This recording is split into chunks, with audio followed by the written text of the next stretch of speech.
মুহররম মাস আরম্ভ হয়ে গেছে, আমরা এখন মুহররম মাসের মধ্যে আছি। মুহররম মাসে নারীদের স্পেশাল কোনো আমল আছে কিনা জানলে উপকৃত হতাম। মুহররম মাসে পুরুষদের জন্য যে আমলগুলো আছে, আমাদের মা বোনদের জন্য একই আমল আছে, মা বোনদের জন্য আলাদা কোনো আমল নাই। মুহররম মাসের সবচেয়ে গুরুত্বপূর্ণ আমল হলো বেশি বেশি রোজা রাখা। বেশি বেশি কি রাখা? রোজা রাখা। নবী করিম সাল্লাল্লাহু আলাইহি সাল্লাম বলেছেন, আফদালুস সিয়ামি বা'দা রমাদান শাহরুল্লাহিল মুহররম। আল্লাহর কাছে রমজানের পরে নফল রোজার জন্য সবচেয়ে আদর্শ এবং শ্রেষ্ঠ মাস হলো মুহররম মাস। এই জন্য ভাই মুহররম মাসে বেশি বেশি নফল রোজা রাখার চেষ্টা করতে হবে। বেশি বেশি তো দূরের কথা, অনেকে একটাও রাখতে পারেন না, অন্তত 2-4টা হলেও রাখার চেষ্টা করবো ইনশাআল্লাহ। মুহররম মাস কিন্তু শুরু হয়ে গেছে, মুহররম মাস আরম্ভ হয়ে গেছে, আমরা এখন মুহররম মাসের মধ্যে আছি।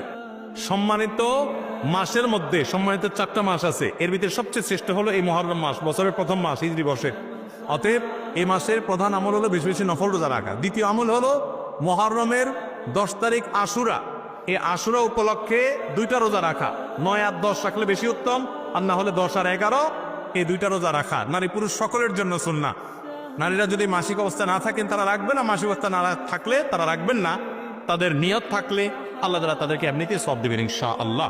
তাহলে মুহররম মাসে আমল হলো বেশি রোজা রাখা, বিশেষ করে আশুরা রোজা রাখা। এর বাইরে মহান উপলক্ষে স্পেশাল কোনো আমল নাই যে এই মাসের জন্য আলাদা করে এটা করণীয় আছে।